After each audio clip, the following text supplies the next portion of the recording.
Okay, so this problem is from the Chapter 2 Math Excel homework, and you'll notice that it's a problem that says something pretty straightforward for us to do. We're just going to take and multiply the value 6 until we find the first 6 multiples of 6. I wish they would use some different numbers so that we would not get confused about the 6's and the 6's, but I think we can clear this up on the page. So I'm just going to go ahead and do what they asked me to do. All right, so they want me to find the first 6 multiples of 6. So I'm going to approach it this way. I'm going to put 6 over here, and then I'm going to say 1, 2, 3, 4, 5, 6. And so these are going to be the number of multiples. 1 times 6,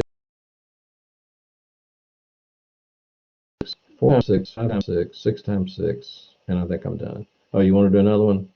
First 7, they didn't ask us, but you see what they're doing here. They're just going through and giving you multiples. So this is pretty easy. Now, the rest of the story is that when you do fraction work, you're going to find this whole idea of multiples to be an important idea, particularly when you had a situation like this. And so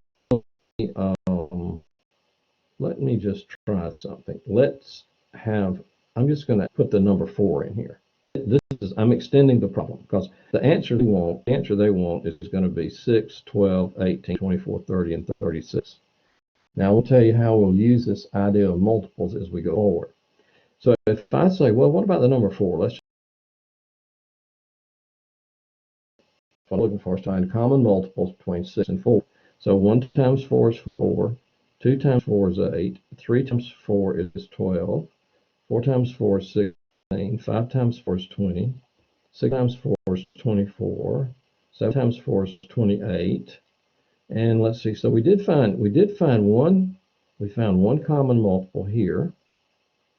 And let's see how far out would we have to go to get another common multiple. Well, if I went out to 8, I would get 32. And if I went out to 9, I would get 36. And so here I would find a second, what we refer to as a common multiple. So these are common multiples. Now I'm extending the question a little bit because I want you to realize that this whole idea of finding common multiples is going to be very important to us when we are trying to add or subtract fractions. Yeah, this chapter is about fractions now. Add or subtract fractions, and we're trying to find a common denominator. All right, a common denominator. And if you remember a previous video where I kind of went through some other terminology, and I mentioned to you that when you think about a fraction, it has 2 components, which this is a numerator and this is a denominator. And as we study more about fractions, we're going to find that if we want to add or subtract 2 fractions, then we're going to have like or the same or equal denominators.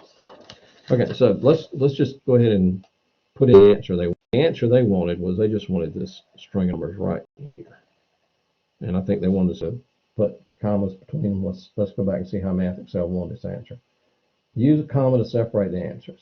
Okay, so this is just the first multiples of 6, right? So this is 6, 12, 18, 24, 36. Is that it? 6, 12, 18, 20. Oh, I missed 30. See there? Gosh, you got to be careful here. You'll miss one, and then we'll come back and say that's not what I wanted. All right, so there we go. That was pretty easy, I think, wasn't it? This problem was pretty easy. Let's check that. Okay, so we're